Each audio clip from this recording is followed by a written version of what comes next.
大家好，Esther 咁今次就介紹 Perel 嘅呢個咩直線曲線套裝係啦，21個零件咁啊，任你砌啦，係啦，呢個咩零件套裝，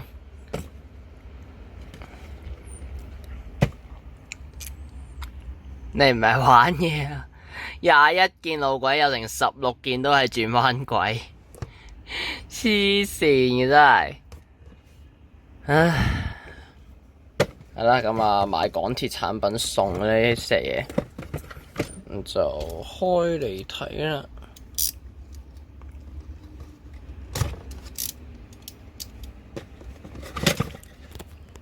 咁最吸引人啊，自然就係呢一塊咁嘅一條直路長度嘅幾嘢啦，又可以做停車場，又可以做呢個交叉路軌，交換路軌。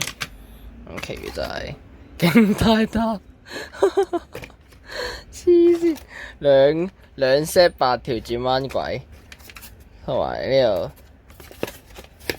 2條直路加2條1/2直路，即係21條路軌就得4條直路嘅啫，計埋呢塊嘢，黐線嘅真係玩嘢，真係。咁成盒嘢最主要就係呢一塊咁嘅雙面件啦，入邊就咁交叉，係啦。咁呢個闊度應該係同嗰個 Y 字形路軌一樣闊啦，係勉強叫實用嘅。但真係唔係好諗到咩時候我係會想2個方向嘅列車交換，係咯，仲危險過屯馬線。咁啊，另外呢邊呢，就係一個平交道，一個唔立體嘅平交道，係可以見到佢整一啲閘喺度。咁第二邊就直接完咗。點解要咁樣設計？係咯，我原本都係停車場嚟嘅，原來係一條普通馬路嚟嘅啫。成塊嘢就得呢一個係停車泊位，跟住呢度係行人路，仲有啲欄杆咁印咗喺度。印咗喺個帽度，係咯，佢整上落貨場咪好咯？做乜嘢呢咁嘅設計？係咯，超奇怪。我寧願佢整上落貨場喺度，咁樣翻嚟實用過咁樣無啦啦過嚟呢邊咁樣係咯，車到咁嘅平交道，多此一舉咗，係咯。一係呢度全部都係停車場、落貨場咁。唔好俾啲車橫跨到咁樣嘅路軌，所以變相其實我都唔係好用得着，即係當佢普通直路用算嘅。咁啊，跟個包裝睇一齊都幾多個版圖像。咁最基本嘅自然就係8條轉彎路軌整一個圈，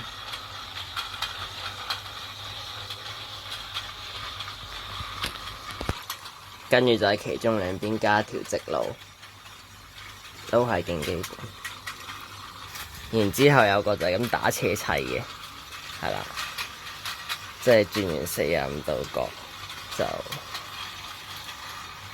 交多一條直路，或者2個1/2，係啦，咁樣就用晒所有直路，圍成一個圈，咁剩翻呢啲就真係要係咁 S 彎咁先至砌到啦。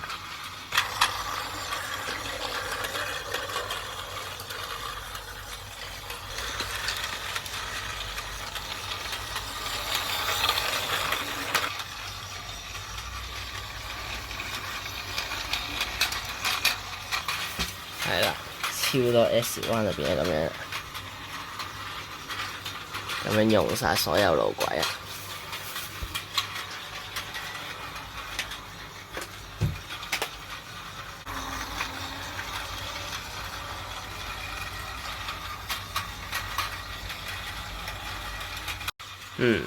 第5個就真係唔係好識點形容啦，有啲奇怪呢個形狀。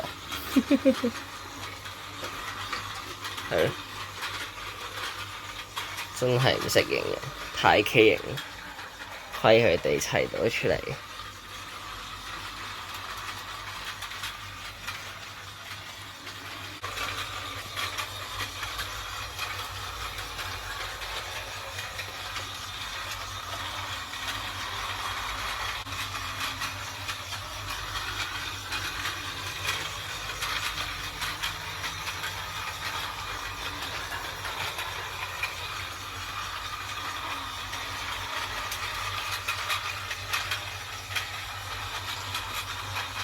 都好好奇調轉咗咁會點？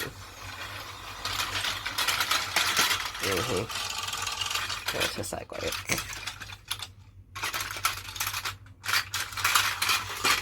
係唔可以反轉用呢個啫，有得扣都冇用。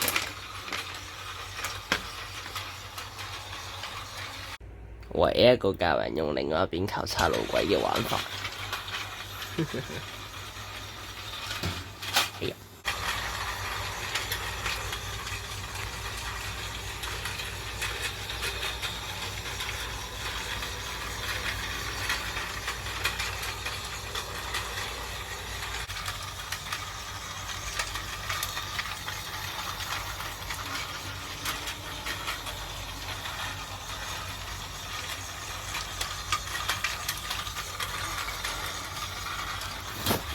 係啦，咁多個轉彎軌嘅唯一用途就係咁樣砌一個八字形。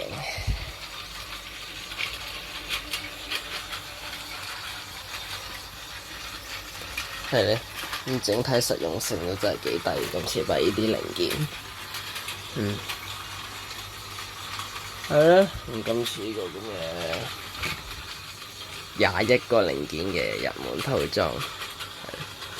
介紹就嚟到呢度啦，唔中意就 like 嘅 subscribe，咁我哋下次再見，拜拜。